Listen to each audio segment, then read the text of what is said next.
Doctor Shankar sir ইউটিউবের আজকে দ্বিতীয় রোগ নিয়ে আলোচনা করব। রোগের নাম হচ্ছে মলাশয়ের পীড়া, ডিজিজ অফ কোলন। এটা বোঝার জন্য একটা চিত্র সঙ্গে সংযুক্ত করব এবং সেটা দেখে আপনারা মলাশয়ের সম্বন্ধে একটু ধারণা নিতে পারবেন। অর্থাৎ মলাশয়ের 5-6টি ভাগ আছে। একটা হচ্ছে অ্যাপেন্ডিক্স,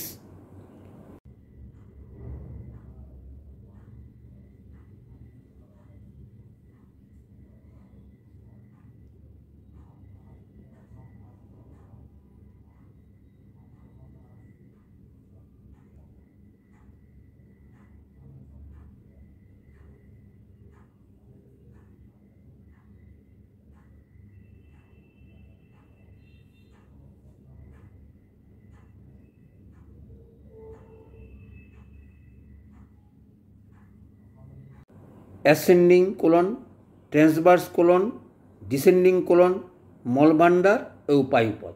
অর্থাৎ 6টি অঙ্গের বর্ণনা দেওয়া আছে, চিত্র দেখে জানার চেষ্টা করবেন। অর্থাৎ এই সকল অঙ্গের সকল রোগকেই বলা হয় ডিজিজ অফ কোলন, সংক্ষেপে বলা হয় মলাশয়ের পীড়া। তাহলে চলে আসি, কারণটা কি? এই যে মলাশয়ের পীড়াটা বললাম, সেটার কারণ হচ্ছে আমাদের মুখ থেকে শুরু করে অন্ননালী, পাকস্থলী এবং যত রকমেরই ট্রাভেলস হোক না কেন, শেষ পর্যন্ত সেটা মলাশয়ে গিয়েই ট্রাভেলসগুলো যখন করে তাকে আমরা রোগটা বলে থাকি। তাহলে কারণটা কী কী হতে পারে? অর্থাৎ পেটের ট্রাভেলস, এবং সেটা পাকস্থলী অন্ননালীর ট্রাভেলস হতে পারে, সেটা বিষক্রিয়ার কারণে হতে পারে, এবং এই কারণের জন্য 3টা জিনিস ঘটনা ঘটে। অর্থাৎ একটা হচ্ছে আমাশা, একটা হচ্ছে কোষ্ঠকাঠিন্য, আর একটা হচ্ছে উদারময়। অর্থাৎ এই 3টা ট্রাভেলসই কোলন ডিজিজের ভিতরেই পড়ে, এবং সেগুলোর কারণটা আমরা জানি নানা কারণে হতে পারে।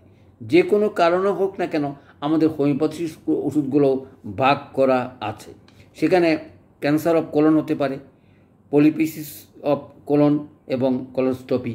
অর্থাৎ যেই নামেরই হোক না কেন, এই ধরনের ট্রাভেল যদি থাকে আমাদের ওষুধগুলো সুন্দর, আমি 6-7টা ওষুধের নাম বলবো, সেগুলো মনে রাখার চেষ্টা করবেন এবং লক্ষণ মতন ওষুধগুলো দিয়ে চিকিৎসা করবেন। চলে আসি, কি কি লক্ষণের ভিত্তিতেই আমরা ওষুধ নির্বাচন করতে পারি।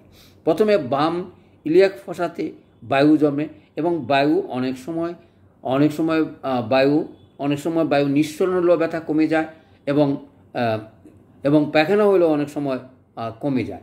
আর অনেক সময় উপরের দিকেও বায়ু চলে আসতে পারে, তখন হয়তো ব্যথা অনেক সময় কমে, অনেক সময় কমে না। তাহলে সেখানে যদি ব্যথা থাকে আমরা বুঝতে পারবো সেটা কোলন ডিজিজ। আর কোষ্ঠকাঠিন্য যদি থাকে, দেখবেন কতদিন কোষ্ঠকাঠিন্য, তারপর আবার উদারময়, এরকম ভাব যদি থাকে, সেটাও আমরা বুঝতে হবে যে কোলন ডিজিজের অন্তর্গত। সেখানে অনেক সময় ক্ষুধাহীনতা থাকে এবং পাতলা পায়খানা থাকে, আমভাব থাকে। আমভাব থাকলে তার যত রকমের কষ্ট, সেটা রক্ত আমাশাও হতে পারে, আমের সঙ্গে রক্ত যেতে শুল থাকতে পারে, এবং জ্বালা যন্ত্রণা বেশি হইতে পারে। সেই ধরনের ওষুধগুলো আমাদেরকে ভাগ করা আছে। চলে আসি, ওষুধ পায়খানার বর্ণ বা পাতলা পায়খানার বর্ণ যদি কাদা মতন হয়, অথবা সবুজ বর্ণের হয়, অথবা অনেক সময় হলুদ বর্ণেরও হতে পারে। যন্ত্রণা থাকলে অস্বস্তি বোধ এবং দুর্বলতা এগুলি হয়, এবং অনেক সময় পায়খানা ধরলেই ছুটে যেতে হয়, অর্থাৎ ধরার সঙ্গে সঙ্গেই 1 মিনিটের ভিতরে তাকে পায়খানা চলে যেতে। এই ধরনের ট্রাভেল যদি হয়ে থাকে, তখনই বুঝতে হবে এগুলো কোলন ডিজিজের অন্তর্গত। এবং আমরা পঞ্চম যদি কারণটা ধরি, সেটা হচ্ছে বিষণ্ণতা, হতাশা এবং উদ্বিগ্নতার কারণে এই রোগ হয়ে থাকে। নানা কারণে যেটি হয়ে থাক না কেন, আমাদের এই 5-6টা ওষুধের নাম মনে রাখলে অনায়াসে আমরা সেই ওষুধগুলো প্রয়োগ করতে পারি।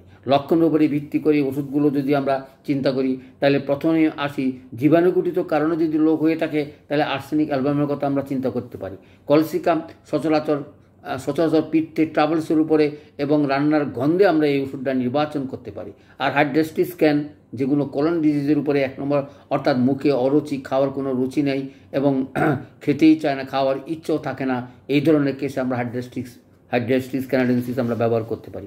তারপরে যেটা আসে সেটা মার্কার, অর্থাৎ তীব্র যন্ত্রণা এবং তার সাথে লাল রক্তপাত এবং বারবার পায়খানা যাওয়া, আমভাব থাকলে আমরা সেই ওষুধটা ব্যবহার করতে পারি।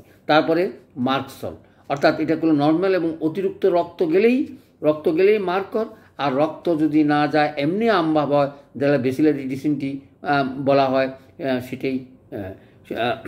আর পোডোভাইল আমার একটা ওষুধ আছে, সেটা চমৎকার।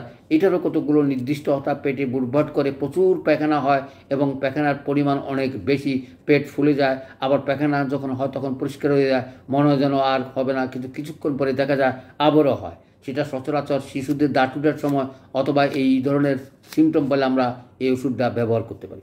তারপরে যে ওষুধটা আসে সেটা সচরাচর বেসিলারি ডিসেন্ট্রি থেকে ডিসেন্ট্রি ওষুধটা তৈরি হয়েছে। এটাও আমভাব এবং অতিরিক্ত বারে বারে পায়খানা যাওয়া, সেটার কারণে এই ওষুধটা প্রয়োগ করতে পারি। তাহলে আমরা আজকে কোলন ডিজিজ, অর্থাৎ ডিজিজ অফ কোলন বা মলাশয়ের পীড়াতে আমরা এই ওষুধগুলোর নাম মনে রাখি, লক্ষণ ভেদে প্রয়োগ করলে এলএম সিস্টেমে প্রয়োগ করা উচিত বলে আমি মনে করি। সকলকে ধন্যবাদ।